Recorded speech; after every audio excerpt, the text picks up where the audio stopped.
Amen. C'est vrai, le Seigneur nous a aimés. Est-ce que tu peux encore acclamer le Seigneur pour son amour? En même temps, nous nous saluons les uns les autres.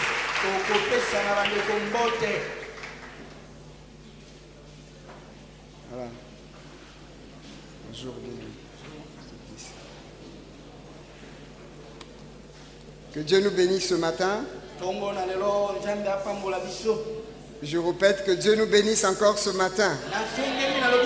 Ah oui, merci. Voilà, nous poursuivons nos moments de 21 jours de jeûne et prière.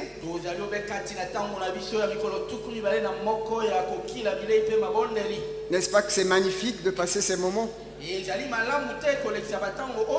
Alléluia. Amen. Voilà, notre sous-thème d'aujourd'hui, je l'ai rebâti comme ceci, parce que vous avez le document, mais moi je l'ai refait encore. Je suis la reine du roi Christ. Puisé de Psaume 45, tout le chapitre nous intéresse, mais pour la circonstance, nous lirons du premier verset jusqu'au verset 16.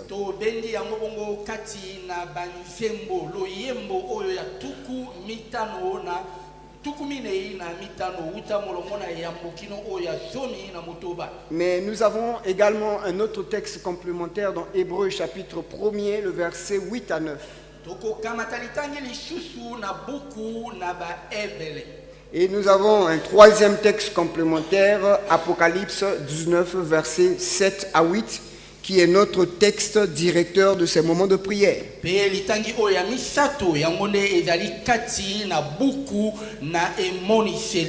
Je lis donc dans Psaume 45. Je vais faire la lecture après. Au chef des chantres, sur les fils des fils de Corée, cantique, chant d'amour. Des paroles pleines de charme bouillant dans mon cœur. Je dis, mon œuvre est pour le roi. Que ma langue soit comme la plume d'un habile écrivain. Tu es le plus beau des fils de l'homme. La grâce est répandue sur tes lèvres. C'est pourquoi Dieu t'a béni pour toujours. Vaillant guerrier, ceint ton épée, ta parure et ta gloire. Oui, ta gloire, sois vainqueur. Monte sur ton char. Défends ta vérité, la douceur et la justice. Et que ta droite se signale comme de merveilleux exploits. Verset 5 ou bien verset 6, selon les versions. Tes flèches sont aiguës. Des peuples tomberont sous toi. Elles perceront le cœur des ennemis du roi.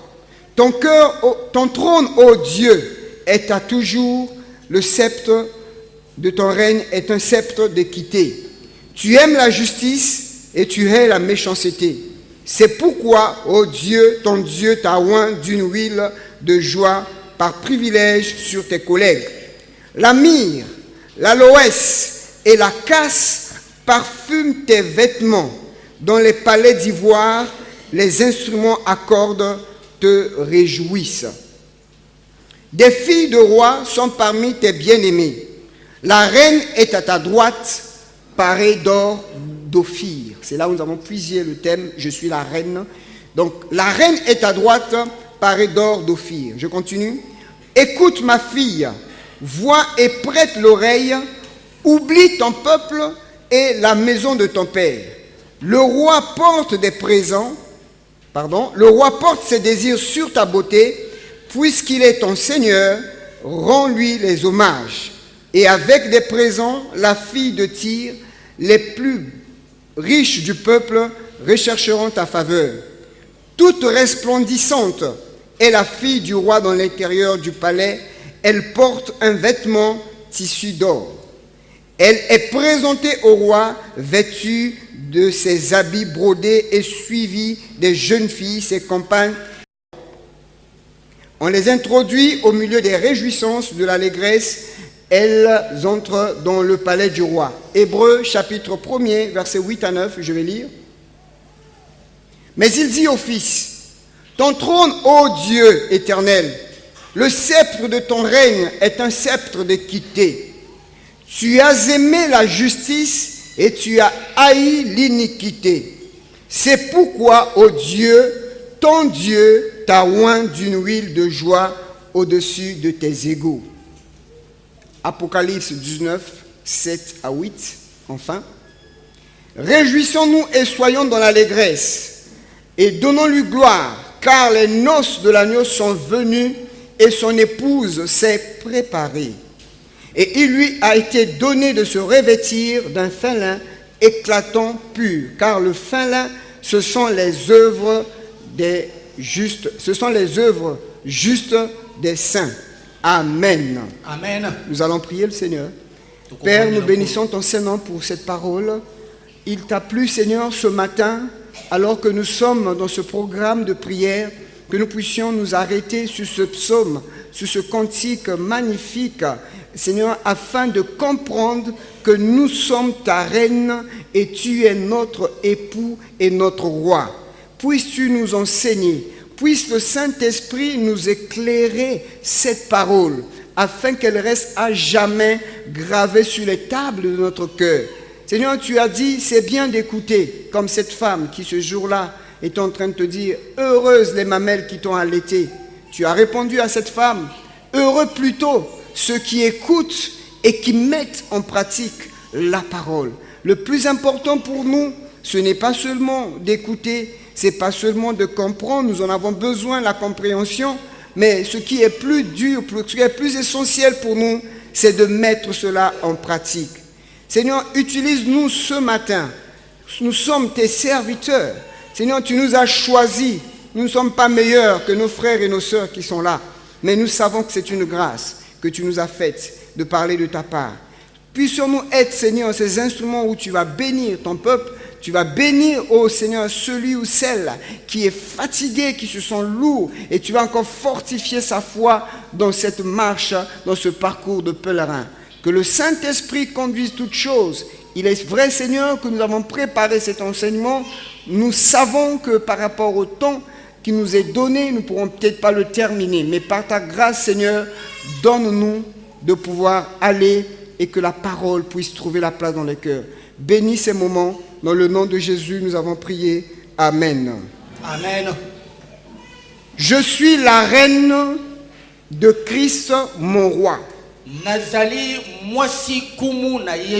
Ou encore, je suis la reine du roi Christ.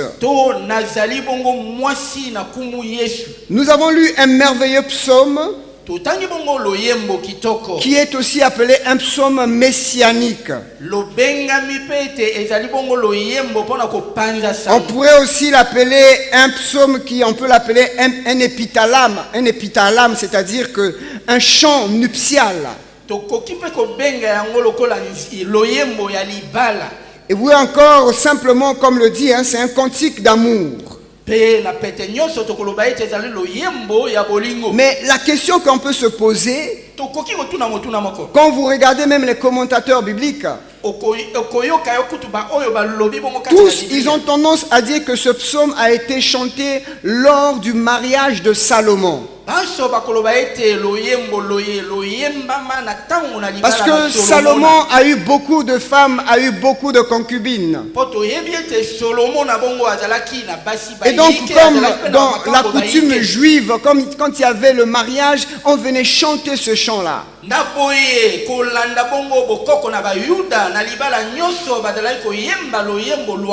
Un peu comme cela se passe dans quelques traditions africaines qu'on appelle les griots. Quand il y a un mariage, vous voyez, il y a des griots qui viennent là, qui chantent, et puis le marié donne un peu d'argent.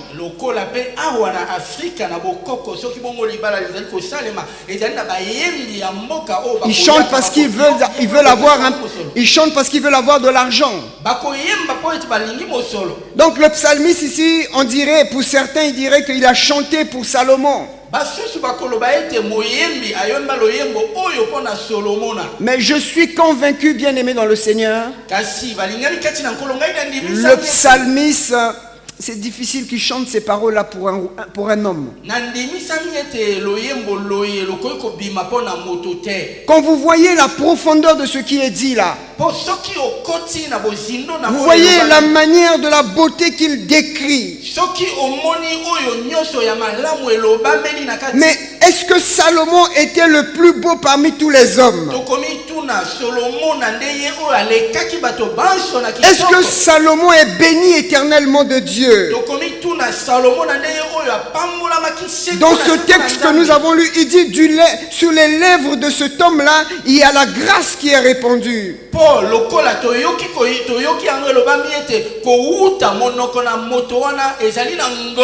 On dit qu'il est monté sur son char de triomphe. Là où il y a la grâce, là où il y a la douceur. Mais quel est cet homme? Il est accompagné de la justice et de la droiture. Mais qui est ce prince auquel le Saint-Esprit donne le nom de Dieu?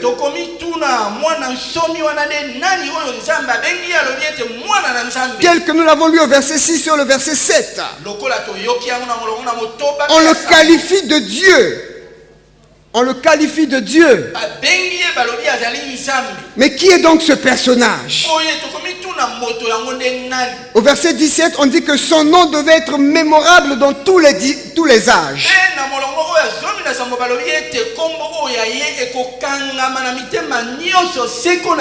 Mais nous trouvons la réponse dans Hébreux chapitre 1er, le verset 8 que nous avons lu. On nous dit, mais il s'agit du Fils parce que Dieu dit au Fils.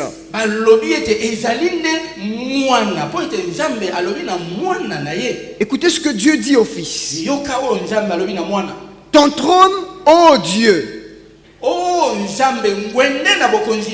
est éternel. C'est le même verset que nous avons lu tout à l'heure dans le psaume 45. Il dit le sceptre de ton règne est un sceptre d'équité. Mais Hébreu ici, l'épître aux Hébreux ici nous parle de qui? Il s'agit de Jésus-Christ. Le Fils dont on parle là, c'est Jésus. Donc, le psalmiste poussé par le Saint-Esprit, peut-être c'était un chant qui a été utilisé pendant le mariage. Mais nous sommes convaincus d'une chose. Le psalmiste ici parlait de Jésus-Christ. Et il nous parle aussi de la reine.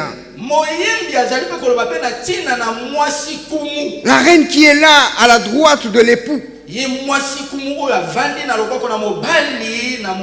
Cette reine que le Seigneur aime, qui est belle, qui est parée de toutes les richesses que Jésus-Christ lui aurait données. Et cette reine-là, qui est à la droite de Jésus, Jésus est à la droite du Père, et la reine est à la droite de Jésus, c'est l'Église. Donc c'est de cette reine dont on nous parle ici. Voilà donc un peu ce psaume résumé. Mais dans ce psaume, il y a trois personnages importants. Il y a le psalmiste lui-même, ou bien l'écrivain, ou bien le poète. Et il y a Jésus-Christ, c'est-à-dire le roi. Et il y a la reine. Que le Seigneur nous aide, que nous puissions tirer des leçons sur ces trois personnages.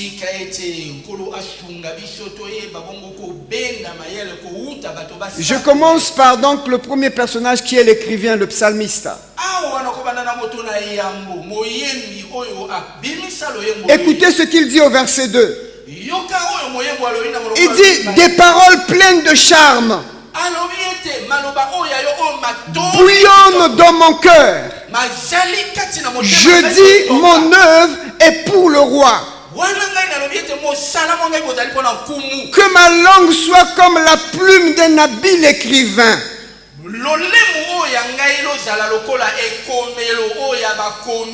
Le psalmiste ou l'écrivain ici nous dit quelque chose de profond. Il dit, je suis dans ce mariage du roi. C'est vrai qu'il y a la cérémonie du mariage, mais il y a des paroles qui sont en train de bouillonner dans mon cœur. Des paroles qui bouillonnent dans mon cœur. Je veux qu'on me donne mon temps pour que je parle. J'ai envie d'exprimer ce que j'ai à dire. Et j'ai envie que ma bouche soit comme la plume d'un habile écrivain. Parce qu'il y a des écrivains, mais il y a des écrivains qui sont piètres, qui ne sont pas meilleurs dans leur domaine. Mais il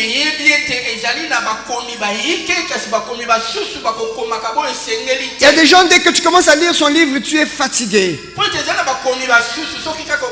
Mais il y en a d'autres, quand tu commences à lire le livre, tu es vraiment emporté. Comme vous lisez des romans policiers écrits par des meilleurs, vous voyez, vous êtes attiré.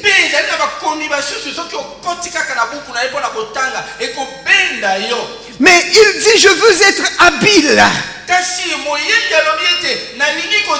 Quand je veux parler devant mon roi, je veux avoir des bonnes paroles. Mais qu'est-ce que cet écrivain nous enseigne? Il nous enseigne l'inspiration. Il nous enseigne le feu intérieur.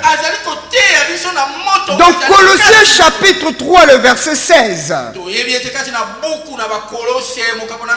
La Bible dit que nous devons chanter à l'Éternel des cantiques inspirés. Des cantiques qui viennent du trône de la grâce. L'inspiration, c'est quelque chose d'important. Les paroles inspirées qui viennent du trône de la grâce, c'est ce qui bouillonnait dans son cœur. Ce n'était pas un document tout fait qu'il venait reciter, non. Mais c'est quelque chose. Il y avait un feu intérieur. Et il pouvait parler librement. Voyez, on dit que ce que l'on a bien conçu, on n'a pas du mal à le rendre. Parce qu'on a tellement bien préparé, quand on vient pour le rendre, on ne cherche même pas les mots. Les mots viennent par eux-mêmes. L'inspiration, c'est exactement la même chose. Quand quelqu'un est inspiré de Dieu, il peut beau avoir fait son programme. Il dit, je vais aller, je vais dire ceci. Mais quand il est inspiré de Dieu, voyez, c'est le Saint-Esprit qui va commencer à parler. Jésus disait un jour à ses disciples, quand on va vous emmener devant les tribunaux, ne craignez pas ce que vous aurez à dire. Ce que vous aurez à dire vous serez donné à l'instant même. Parce que le Saint-Esprit va vous donner les paroles. Bien-aimés dans le Seigneur, nous avons besoin de rechercher l'inspiration. Même dans ton travail, même dans ta maison. Maman, pendant que tu fais la cuisine, tu as besoin d'être inspiré. Tu peux simplement préparer les légumes. Tu es en train de préparer les légumes là. Mais quand papa commence à manger les légumes là, il a l'impression de manger je ne sais pas quelle chair. Parce que tu es inspiré. Le Saint-Esprit va t'inspirer. Mais quand tu prépares sans inspiration, le mari vient, il mange comme ça. Il dit, ah ça là, il est fatigué. Même dans la manière d'entretenir ton foyer, tu as besoin de l'inspiration. Tu as besoin de changer. Dans ton travail, tu as besoin de l'inspiration. Même dans ta marche de tous les jours, tu as besoin d'être inspiré.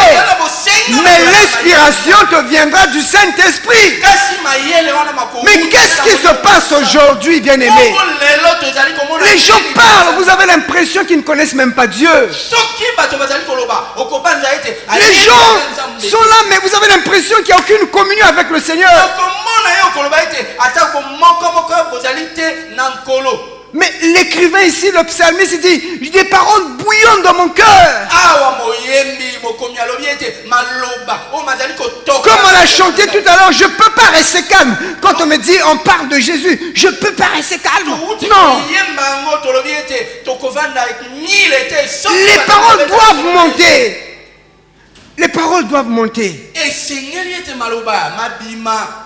Et dans 2 Corinthiens chapitre 4 verset 13, l'apôtre Paul disait, j'ai cru et c'est pour cela que j'ai parlé.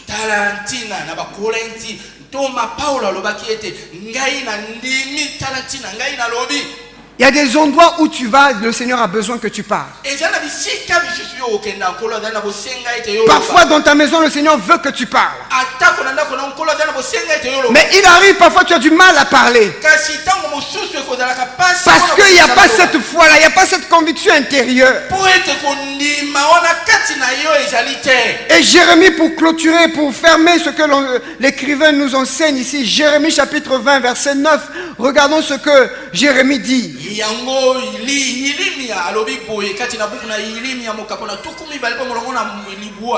Il dit, si je dis, je ne ferai plus mention de lui, je ne parlerai plus en son nom, il y a dans mon cœur un feu dévorant qui est renfermé dans mes os. Je m'efforce de le contenir, je ne le puis. Vous voyez ce que Jérémie dit là? Il dit, j'ai prêché. J'ai prêché. Je ne sais pas, le retour. Est-ce qu'on peut arranger le retour pour qu'il a? Parce que là, chaque fois, on est obligé un peu de... Il dit, j'ai prêché. J'ai parlé aux enfants d'Israël. Si aussi on peut un peu m'augmenter pour qu'on s'entende là. On ne s'entend pas trop bien. C'est peut-être pour ça qu'il y a un peu de... Ok. J'ai parlé aux enfants d'Israël. Mais il y a un problème.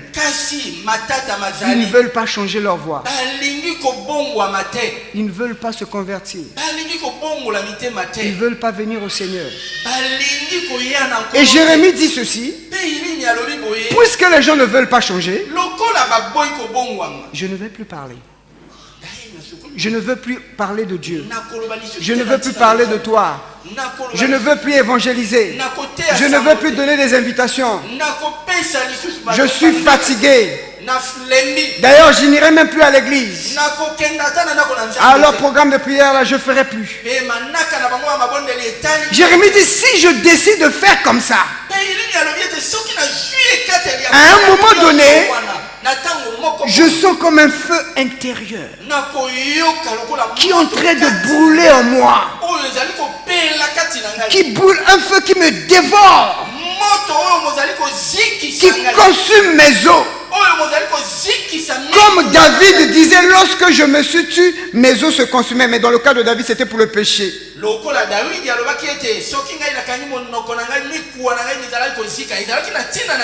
Jérémie dit, j'ai ce feu intérieur en moi qui brûle. Regardons nos vies, bien-aimés. N'avons-nous pas perdu ce feu intérieur? À cause du péché, à cause de la trahison, à cause des coups bas, n'avons-nous pas perdu cet amour intérieur? Mais le Seigneur te donne l'occasion. Pendant ces moments de prière, pendant ces moments de 21 jours où tu es dans sa présence, quand tu es dans cette présence-là, le feu, l'apôtre Paul disait à Timothée, ranime. C'est-à-dire que tu dois réchauffer, tu commences à te réchauffer. Dans la présence, dans le jeûne et la prière, tu pries, tu jeûnes, tu pries, tu jeûnes. Le feu est en train de se rallumer à l'intérieur de toi.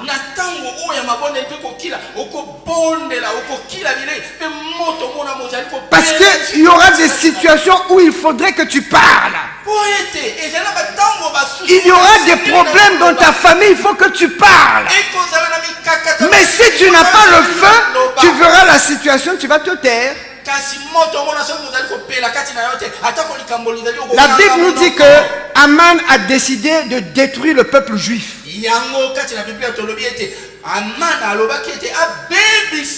Peut-être détruire ses petits, exterminer le peuple juif.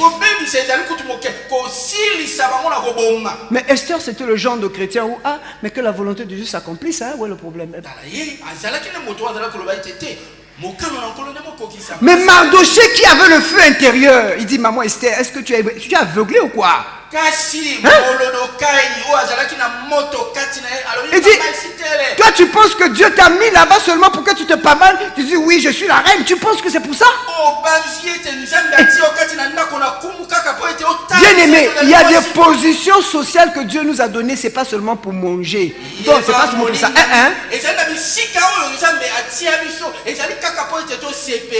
Dieu nous place dans certains endroits parce qu'à un moment donné, il veut que le feu qui est en toi, tu puisses parler. Oh!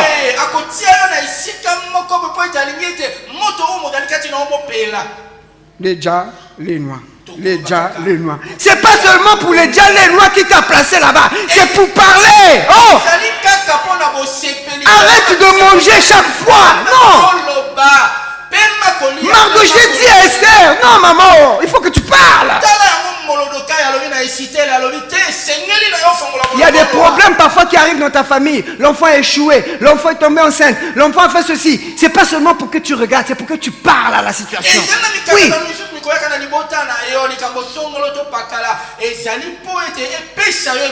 Je ne sais pas ce qui m'est arrivé cette semaine. J'ai un bien-aimé ici dans l'église qui, au début de ce moment de prière, il m'a dit donc finalement, au boulot là-bas, on m'a remercié, c'est fini, oui, c'est fini, oui, c'est fini.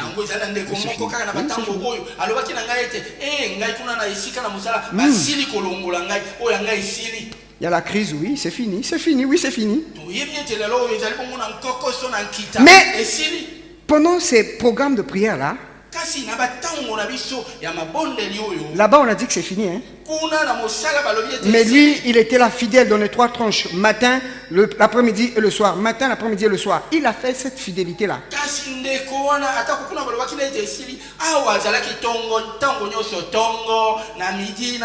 Et il y a une session dans la semaine, quand on a fini la session, je viens lui poser la question, c'est comment? Il dit, ça va. Moi, je dis, mais est-ce qu'on t'a rappelé là-bas?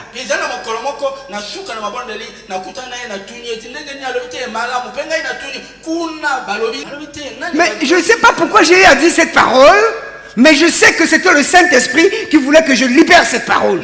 Je lui ai dit, est-ce qu'on t'a rappelé là-bas?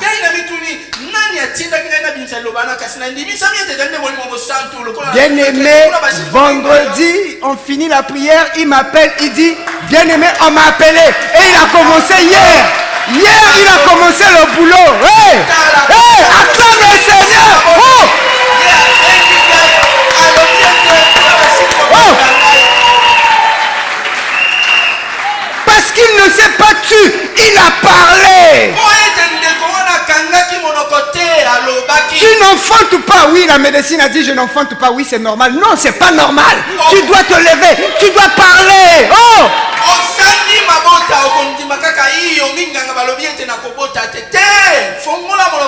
Oh oui, c'est la... Comment vas-tu? Je vais bien comme va la situation du pays. Toi, tu ne vas pas comme la situation... Ton pays, c'est pas ici, tu as un problème. Ton pays est au ciel. Oh! Il faut parler.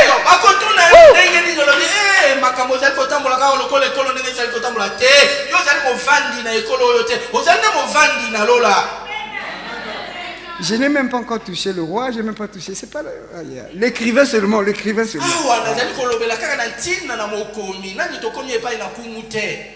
Alléluia. Amen.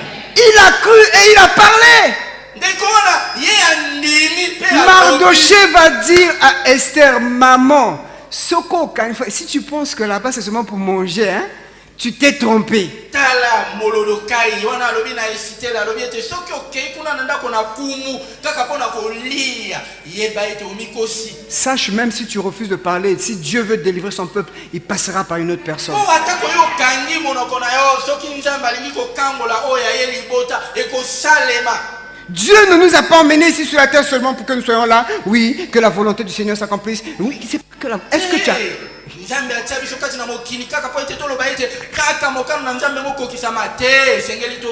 L'apôtre Paul avait une écharde dans son dos.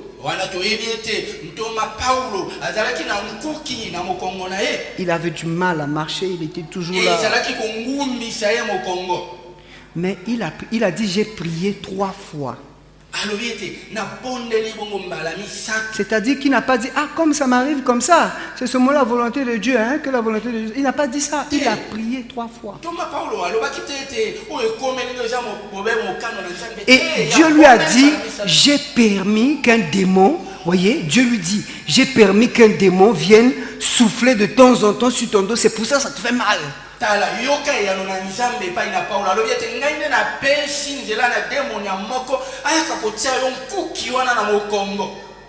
Et c'est comme ça qu'il a eu la volonté de Dieu. Mais il s'est battu, il a parlé. Et il avait un problème de maladie, mais il a parlé. Des paroles. Les paroles doivent bouillonner en nous. Le Saint-Esprit doit entretenir le feu intérieur.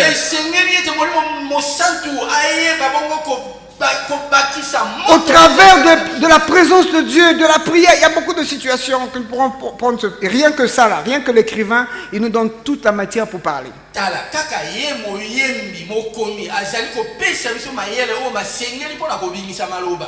Retenons que l'écrivain ici nous montre la direction de la présence de Dieu.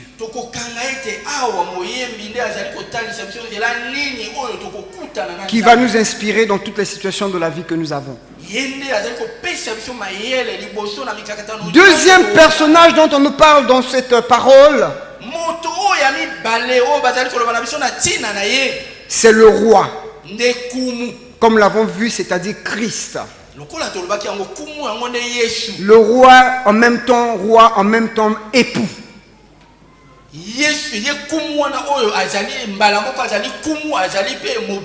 Et nous lisons cela au verset 3, je pense. Du verset 3 jusqu'au verset... Je lis d'abord le verset 3 seulement qui m'intéresse. Le premier point que je vais aborder par rapport au roi. On dit, tu es le plus beau des fils de l'homme.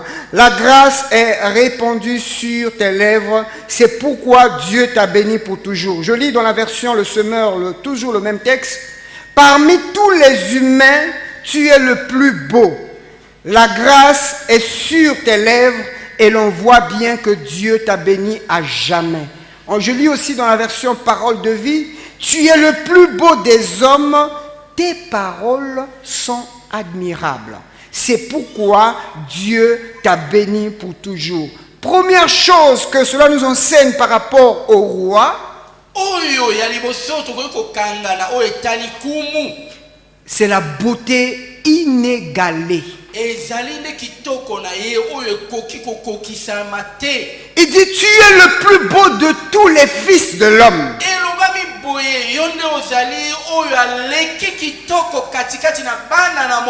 C'est pour cela que je vous disais, c'est pas évident que cette parole soit pour Salomon.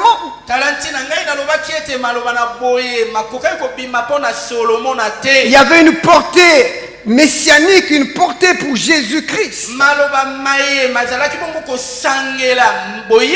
Quand vous lisez dans Cantique des Cantiques chapitre 5 le verset 10, on dit mon bien-aimé est à moi. Pardon. Il dit mon bien-aimé est blanc et vermeil. Il se distingue entre 10 000.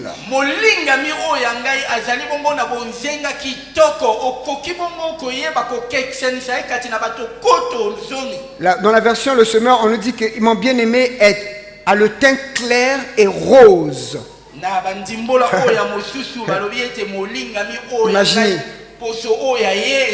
Imaginez, vous avez quelqu'un qui est rose. Il est rose. Parmi 10 000, c'est clair que tu vas l'identifier. Il est rose. Donc, en fait, la Sulamite dit que mon bien-aimé a un teint clair et il est rose.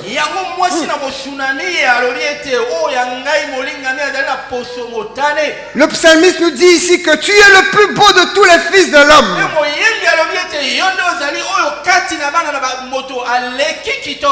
Quelqu'un me dira, frère Toxel, c'est vrai que Jésus-Christ, il est beau, mais dans Ésaïe chapitre 53, verset 2, on nous dit qu'il n'avait ni beauté, ni éclat pour attirer nos regards.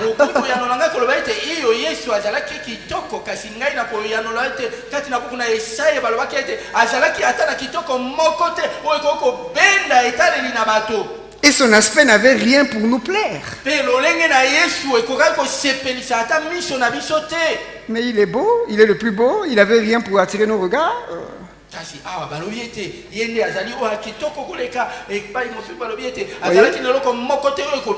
C'est des questions comme ça. Si tu n'es pas bien enseigné, quelqu'un te prend, il te dit il faut croire au prophète Branham, et puis tu dis oui, vraiment, explique-moi. Chez nous, la mort ne nous enseigne pas. C'est pas vrai. Il faut méditer. C'est pas de la beauté physique, c'est de la beauté spirituelle, la beauté invisible. Nous sommes tous là, je vous vois tous là, vous êtes rayonnants, vous êtes tous beaux, belles, jolis. C'est pas ça que le Seigneur nous parle.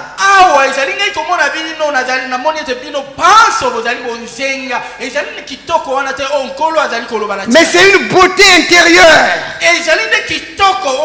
une beauté supérieure qui s'exprime premièrement par les paroles admirables qui sortent de sa bouche. La parole que le Seigneur prononce est une parole admirable. Dans Marc chapitre 13 verset 31, il dit: les cieux et la terre passeront, mais ma parole à moi, Jésus, ne passera jamais.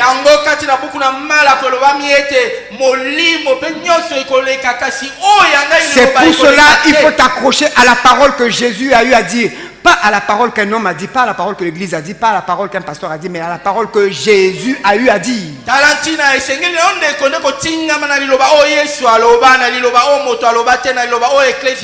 la parole logos, mais la parole révélée, la parole réma. C'est pour cela que Pierre pouvait dire: j'ai péché toute la nuit. Je n'ai pas eu de poisson, mais à cause de ta parole qui est impérissable, je jetterai le filet. À cause de la parole de Jésus, tu peux faire des choses que tu ne pouvais pas faire. Mais ce n'est pas la parole d'un homme. C'est pour cela, bien aimé, ça là, il ne faut pas s'en séparer. Il faut toujours avoir la Bible. Tout ce qui est écrit ici, ce n'est pas la parole de Dieu. Hein. Attention. Il y a des histoires, des commentaires en récit, mais il y a des paroles de Jésus.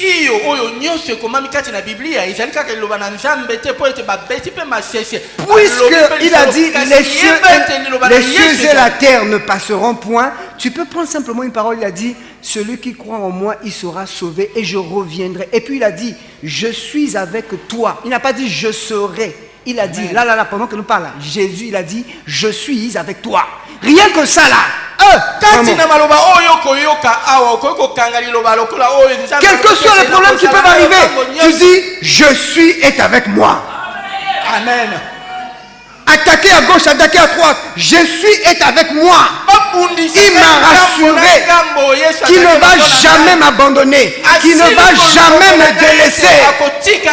Accroche-toi à la parole impérissable. La parole d'un homme peut périr, mais la parole de Jésus ne périra jamais. Et il y a des paroles pleines de grâce. Il a des paroles d'autorité.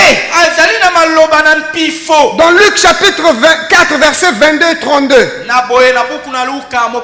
Les gens étaient étonnés de voir Jésus. Mais comment il a des paroles de grâce? Ils étaient étonnés par les paroles de grâce qui sortaient de sa bouche et disaient, n'est-ce pas le fils de Joseph? Si tu le prends comme fils de Joseph, tu n'as rien compris, tu n'auras pas la bénédiction. Si tu nous prends comme le frère Théo que je connais, comme papa Troxel que tu connais, tu n'auras rien, tu n'auras rien. Il avait des paroles de grâce. Pour illustrer la parole de grâce qu'il a prononcée. Pour illustrer la parole de grâce qu'il a prononcée, je peux donner un exemple.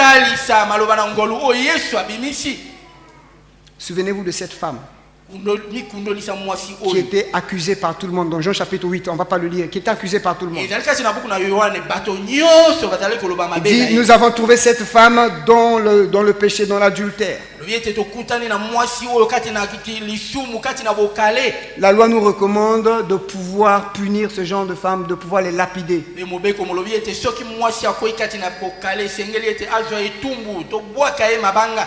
Regardez ce que le Seigneur va faire. Il ne parle pas encore. Hein? Il écrit pour lui ce mot sur la terre.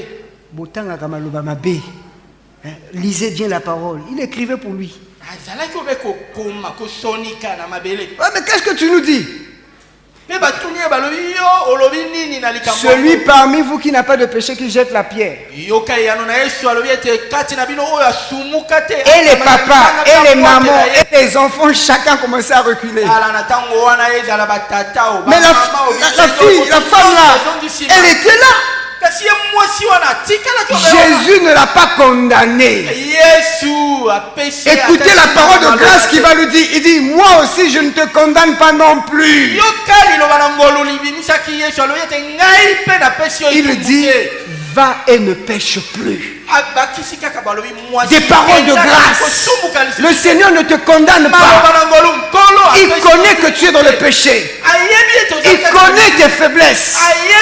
Mais ce qu'il veut de toi, c'est que tu ne pêches plus. Il ne va jamais condamner. Il ne va pas briser le roseau qui est déjà presque cassé. Non. Comme on a chanté tout à l'heure, on revient du monde où il y a des problèmes qui nous ont déjà fatigués, alourdis.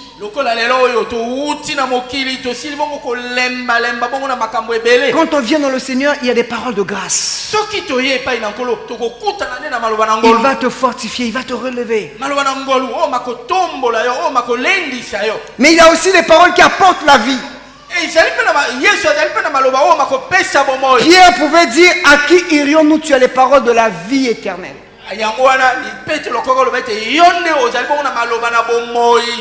Si tu cherches le nzondo d'un homme, tu n'as rien compris.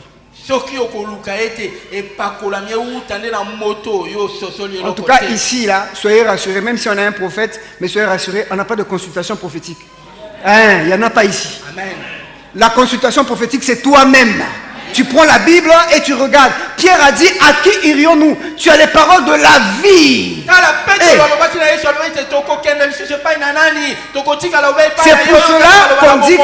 C'est pour cela qu'on dit que tous ceux qui ont l'esprit de Jésus-Christ ont l'esprit de prophétie.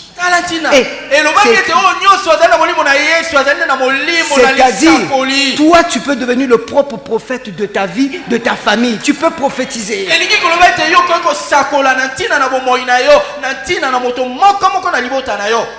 Mais il y a des belles paroles, mais il y a aussi des paroles de jugement.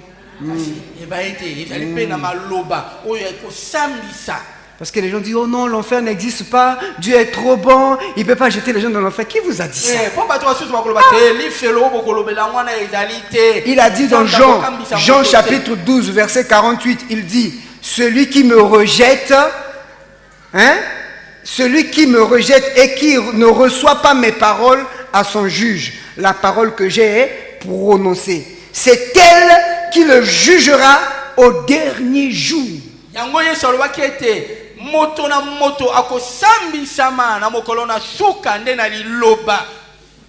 Nous disons que Jésus revient bientôt. biso tolobi ete na tango moke Yesu akozonga. C'est encore le temps de la grâce. Nano ezali tango na On a dit ici, la parole de Jésus apporte la vie. tolobi ete maloba na Yesu ekomemaka bomoi. Les paroles des hommes, par nature, les paroles des hommes emmènent la mort. Hein, kasi toyebi ete maloba na batonde makomemaka kufa.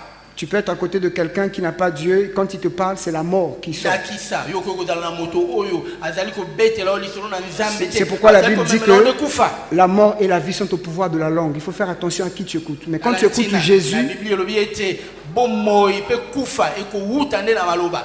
quand tu écoutes Jésus, il y a des paroles de la vie. Mais attention, au jugement dernier, il y aura une parole de condamnation à tous ceux qui l'ont rejeté. soki ozali koyoka Yesu iyo azali na maloba na bomoi kasi azali mpe na maloba oyo makoki bongo kosambisa mpe moto nyonso oyo abwakisaki ye wana akozwa etumbu na mokolo na suka. Voilà ce que ce verset-là nous enseigne sur le roi.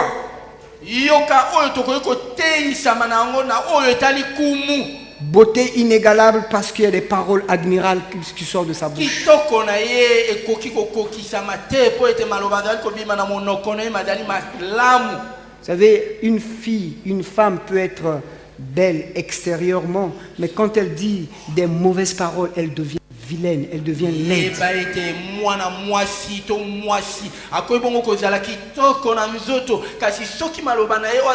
Elle devient Jézabel. C'est pour cela que vous voyez certains chefs de famille fuient leur maison à cause des mauvaises paroles qui sortent. Oui, même il y a certaines femmes qui disent, mais Théo, tu m'as abandonné à cause d'une petite fille de rien du tout.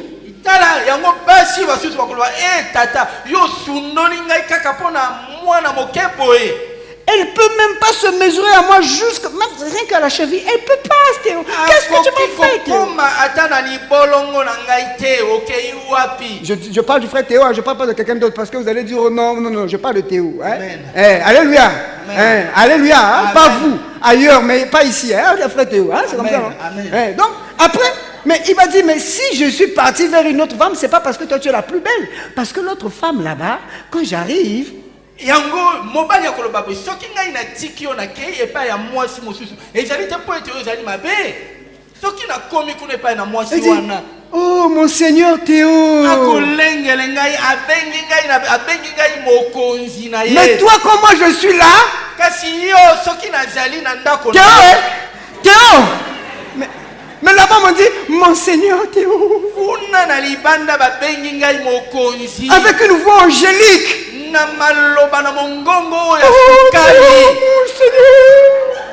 mais comment ne pas rester auprès d'une telle femme?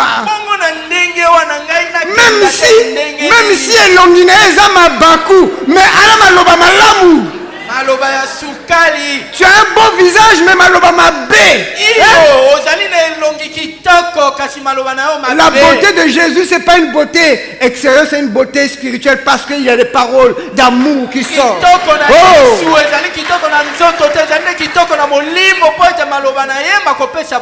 Ok, je garde les autres points. On va quand même parler de l'épouse. Je prends le dernier point qui va faire une introduction au niveau de l'épouse parce que je suis la reine du roi Christ.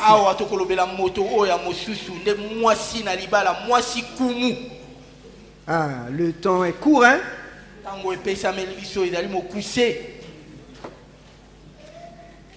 Aïe, aïe. Bon. Nous allons prendre le verset 9.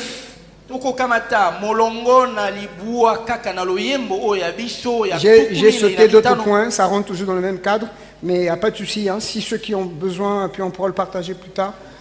Je prends un point qui fait un lien avec l'Église. Le verset 9 ou bien le verset 8 selon les versions. Oui, c'est ça, oui. On nous dit ceci. La myrrhe, l'aloès et la casse parfument tous tes vêtements dans les palais d'ivoire. Les instruments à cordes te réjouissent. On nous parle ici des souffrances du roi. Puisque nous savons le roi dont on parle ici, il s'agit de Christ. Gardez ce verset à l'esprit et prenez avec moi Jean chapitre 19, le verset 38. Écoutez ce qu'on nous dit, le verset 38 jusqu'au verset 40. Mais je vais lire quand même pour que nous comprenions là, dans quel contexte nous nous trouvons. On nous dit, je vais lire. Après cela, Joseph d'Arimathée, qui était disciple de Jésus, mais en secret, par crainte des Juifs, demanda à Pilate la permission de prendre le corps de Jésus. Et Pilate le permit. Il vint donc et prit le corps de Jésus. Et Nicodème, qui était auparavant allé de nuit vers Jésus, vint aussi. Apportant quoi? Regardez ce qui est dit au verset 39. Apportant un mélange d'environ 100 livres de myrrhe et d'aloès. Voyez, ici, on nous parle de la mort de Jésus. Nicodème et Joseph d'Arimathée, ils sont venus pour l'ensevelir. Et ils ont apporté la myrrhe et l'aloès. Et dans le verset précédent, nous avons lu aussi que la myrrhe et l'aloès parfument les vêtements du roi. Mais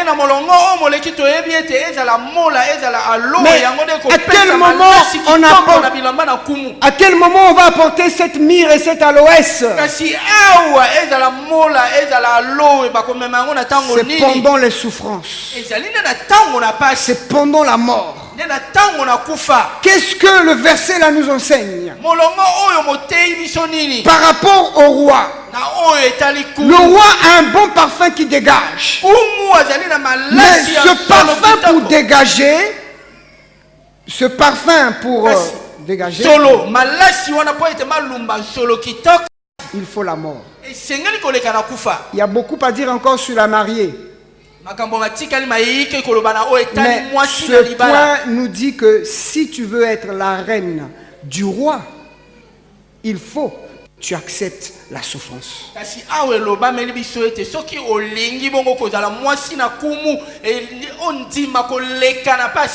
Dans Cantique des Cantiques chapitre 5, tout le chapitre, c'est ça qui nous intéresse, on nous dit que la Sulamite est sortie pour retrouver son bien-aimé. Elle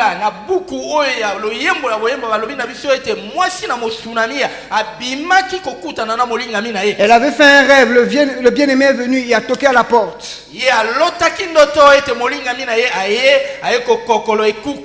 Mais au lieu d'ouvrir la porte,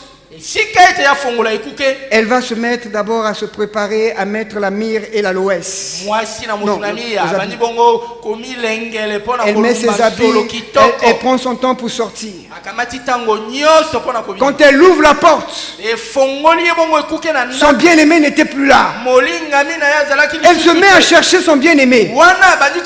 Elle ne trouve pas son bien-aimé. Elle rencontre les gardes de la ville. Il dit, madame, qu'est-ce que vous cherchez? Elle dit, je cherche mon bien-aimé. La Bible dit que les gardes de la ville, au verset 7, on dit que les gardes de la ville qui font la ronde m'ont rencontré, ils m'ont frappé et ils m'ont blessé.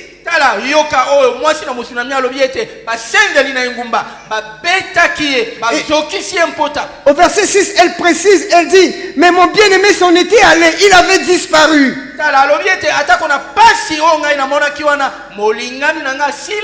J'étais hors de moi-même. Et je l'ai cherché, je ne l'ai pas trouvé. Je l'ai appelé, il ne m'a pas répondu. Si vous êtes la reine de Christ, il arrivera un moment donné dans votre vie, vous allez prier, vous allez invoquer Dieu, vous n'allez pas voir la réponse. Vous allez rentrer au jeûne et prière, il n'y a rien. Vous allez intercéder, il n'y a rien. Vous allez tout faire. Elle a dit, j'ai cherché, j'ai invoqué, mais il ne m'a pas répondu. Elle dit, au contraire, les gardes de la ville m'ont frappé. Les gardes de la ville ici représentent des serviteurs de Dieu. Il y a des serviteurs de Dieu qui frappent le peuple. basali na nzambe oyo bakobeta libota na nzambe fimbo par des paroles de condamnation. na maloba ya Il n'a kokambisa. même pas eu le temps de prier pour la personne. Il dit simplement, maman, ce qui t'arrive, ça doit être des liens de famille. Tala obondeli kutu mpona moto te. Est-ce que Dieu t'a dit que ce qui lui arrive, c'est des liens de famille?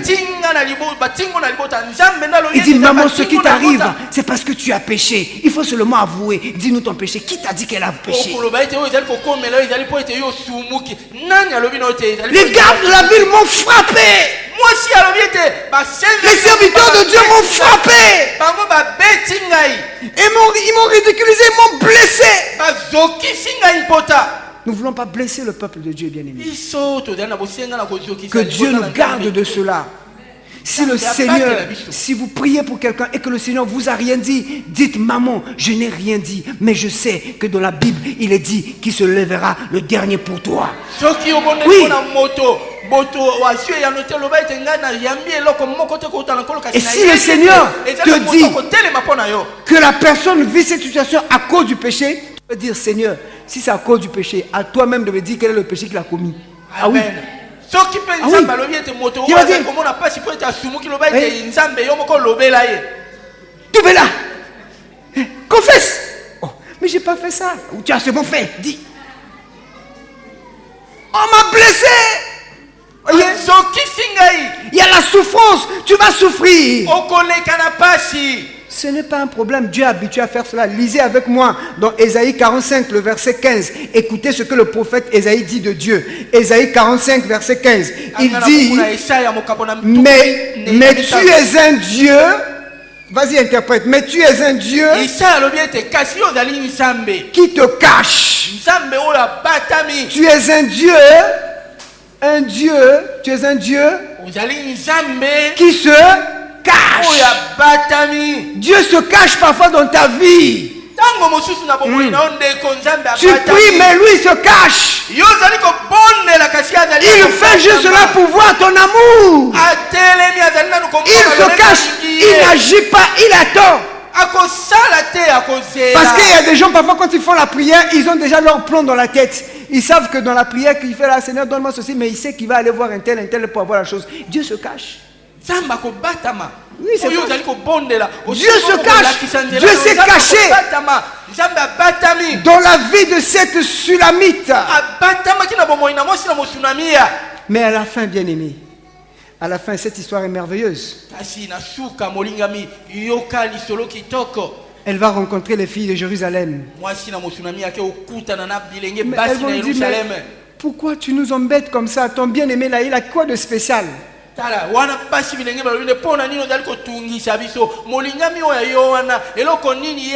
leur dire, mon bien-aimé se distingue parmi 10 000. Il est rose de teint.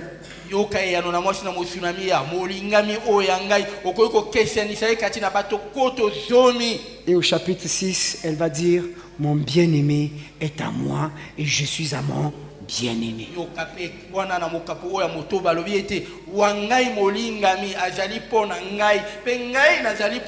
te dire, malgré les souffrances, malgré les problèmes, malgré tout ce que tu peux connaître, Jésus-Christ est à toi et tu es à Jésus. Tu es sa reine.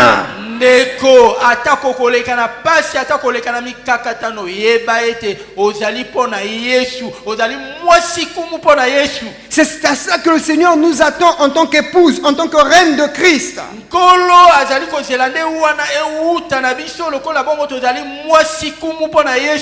Il y a beaucoup à dire sur la reine. Si nous devons parler de la reine, cela va nous tirer encore en longueur. Nous allons certainement arriver jusqu'à 10h, 11h, mais 10h30 par là. Mais je retiens simplement, bien aimé, retenons simplement. La reine est à côté du roi. Elle doit partager les souffrances du roi. Elle doit accepter. À un moment donné, tu pries, il n'y a pas de problème. Accepte, mais tu es sa reine. Alléluia. Amen. Que le Seigneur nous bénisse. Rends grâce à Dieu pour sa parole. Alléluia. Commence à bénir le Seigneur. Tu as vu ce que l'écrivain t'a enseigné ce matin. Le feu intérieur que tu as perdu.